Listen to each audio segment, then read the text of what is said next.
मेरा मानना यह है कि पार्लियामेंट के लिए हम लोग इलेक्ट होते हैं जनता की तरफ से, तो हमारा बुनियादी काम ये होना चाहिए कि हम पार्लियामेंट आकर पार्लियामेंट चले, चाहे वो रूलिंग पार्टी हो, ट्रेजरी बेंचेस हो, अपोजिशन साइड हो। तो पार्लियामेंट चलाने की और फंक्शनिंग की बहुत बड़ी जिम्मेदारी सरकार पर होती है, अपोजिशन को भी उसमें रोल अदा करना पड़ता है। तो अब इतने दिन पार्लियामेंट नहीं चला, इससे देश की जनता का ही नुकसान हुआ। और दूसरी अहम बात यह कि मेरा मानना बहैसियत एक पार्लियामेंटेरियन के ये है कि जब पार्लियामेंट चलेगा तभी तो हम सरकार को एक्सपोज कर पाएंगे, उनसे चुपते हुए सवालात पूछेंगे जो जनता के बर्निंग इश्यूज हैं। तो पार्लियामेंट नहीं चलने से तो एक कसम से रूलिंग पार्टी को, सरकार को ही फायदा होता है। तो अच्छी बात नहीं है कि पार्लियामेंट नहीं चल रहा था। उसके बाद फिर बजट के ऊपर बहस शुरू हुई तो सबने अपनी बात को रखा। बट आपका जिम्मेदार किसको मानते हैं आप? सरकार ज्यादा जिम्मेदार है या ऑपोजिशन ज्यादा जिम्मेदार है? नहीं, सरकार। राहुल गांधी की पोजीशन को आप नहीं, सरकार, देखिए पार्लियामेंट चलाना सरकार की बहुत बड़ी जिम्मेदारी है। और जो डॉक्यूमेंट से लीडर ऑफ अपोजिशन कोट कर रहे थे वो तो एक पब्लिक डॉक्यूमेंट था। बट सर वो रिलीज नहीं हुआ। नहीं, एक मैगजीन में तो आ गया। तो सरकार कम से कम ये बोल सकती थी कि ठीक है किताब नहीं छपी है वो मालूम, मगर जब और वो ये जो एक्सर्प्ट्स है उस किताब के जो उस मैगजीन ने छापा है वो तो 1 साल 1.5 साल से चल रहे हैं, मैं खुद पढ़ा हूं उसको, तो नई बात नहीं थी। तो सरकार खड़े होकर बोल सकती थी कि भाई उन्होंने गलत कहा है, आप उसको डिनाई भी नहीं करते। जो जनरल साहब ने जो लिखा है उसको आप डिनाई भी नहीं करते, और फिर आप मामला कुछ और एक लेवल पे चला गया। तो राहुल गांधी की ज्यादा कसूरवार नहीं है इसमें? नहीं, अगर राहुल गांधी हो या रूलिंग पार्टी हो या मेन अपोजिशन पार्टी हो, वो तो पब्लिक डॉक्यूमेंट है और उसको सरकार बोल दी थी हम उसको नहीं मानते, आप एक्शन लीजिए जनरल साहब के खिलाफ। अगर उन्होंने जो लिखा है कि चीन के टैंक्स आ रहे थे, उन्होंने लिखा है कि वो जो गलवान में लेफ्टिनेंट संतोष की जो मौत से पहले वहां पर टेंट लग गया था 1-1.5 महीने तक, उसको डिनाई कर दें।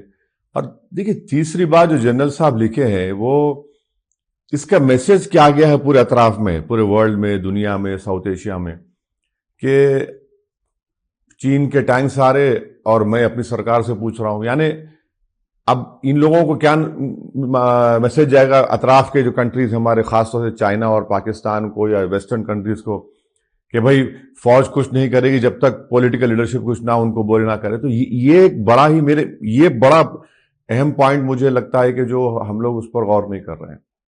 सर 2 चीजें, स्पीकर के खिलाफ नो कॉन्फिडेंस मोशन लाना और दूसरा डिस्क्वालिफिकेशन या प्रिविलेज लाना राहुल के खिलाफ, इसको किस तरह से पर्टिकुलरली आप देखिए?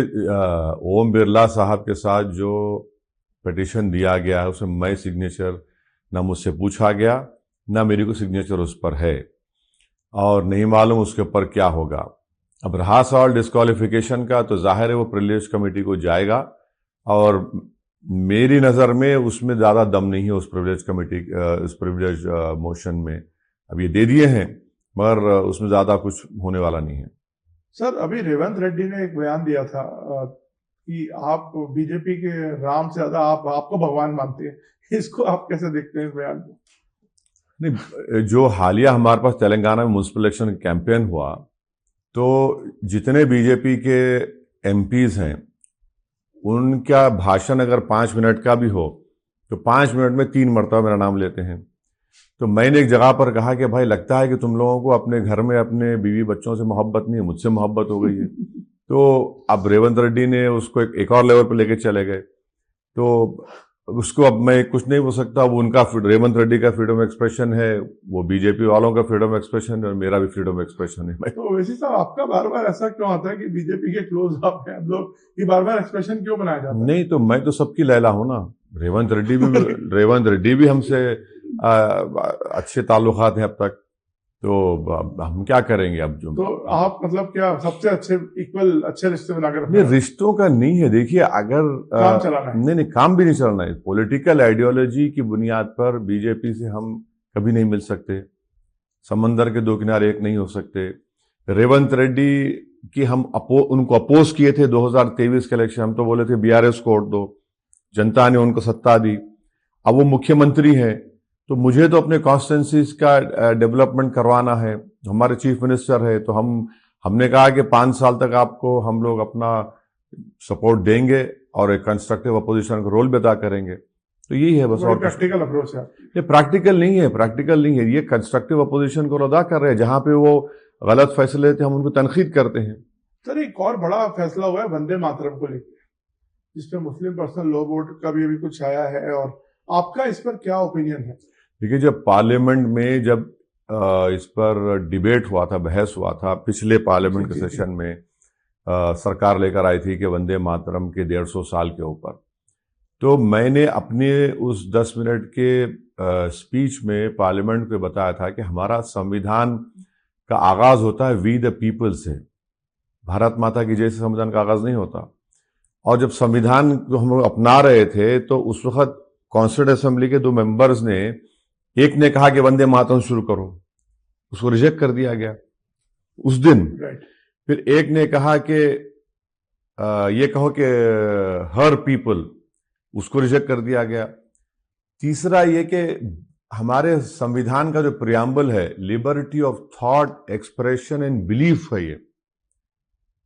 अब आप बताइए, आर्टिकल 25 में आप फ्रीडम ऑफ रिलीजन मुझे दे रहे हैं, और अगर आप ये कहेंगे कि आपकी मोहब्बत इस वतन से उसी वक्त साबित होगी जब आप इस वतन की पूजा करेंगे, इबादत करेंगे, और जब फ्रीडम ऑफ रिलीजन मुझे दिया गया है कि अपने अपने मजहब पे चलो, इस देश का कोई रिलीजन नहीं है, जो खुदा को नहीं मानता वही भारत का बाइज्जत नागरिक है।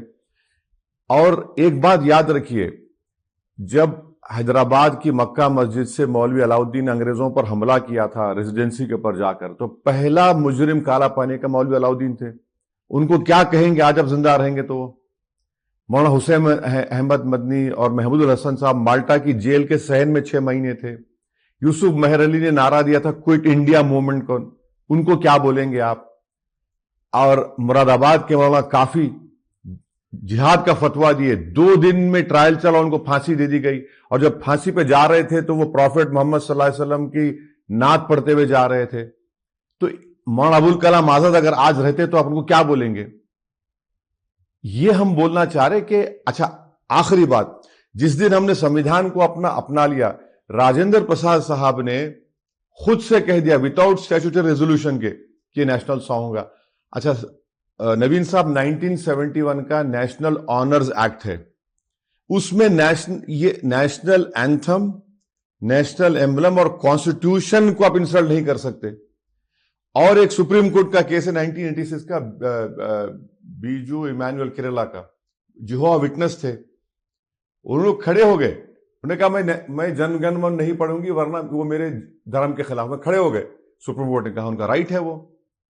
ये सब रखते हुए आप इस तरह की बात करते हैं। अच्छा, ये जो रिसेंटली आपने जो ऑर्डर निकाला एमएचए ने, आप जनगण मन को खत्म करना चाह रहे हैं क्या? नहीं, देखिए उसका लीगल और कॉन्स्टिट्यूशनल कहां है उसकी बैकिंग? जनगण मन तो नेशनल एंथम है।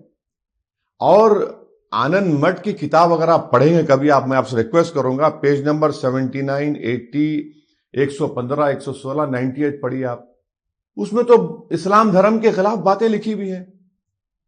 आप माने, मैं बोल भी नहीं सकता यहां पर, इतनी बुरी बुरी बातें लिखी गई उसमें, कैसा उसको बोलेंगे? अच्छा, वो तो अंग्रेजों के लिए काम करते थे, ये जो आनंद मठ लिखे साहब, वो तो अंग्रेजों के लिए काम करते थे। अब आप इसको लाकर किसी को, हम यही बोल रहे कि फोर्स मत करिए आप किसी को। तो आप इसको लेके जाएंगे अदालत में? नहीं, अदालत जाने के लिए सरकार को समझने की जरूरत है, आप फोर्स क्यों कर रहे? आप किसी को फोर्स मत करिए। नेशनल सॉन्ग है, मानते उसको, मगर मेरी फ्रीडम ऑफ रिलीजन का क्या होगा फिर? इसको आप कैसे रिकंसाइल करेंगे?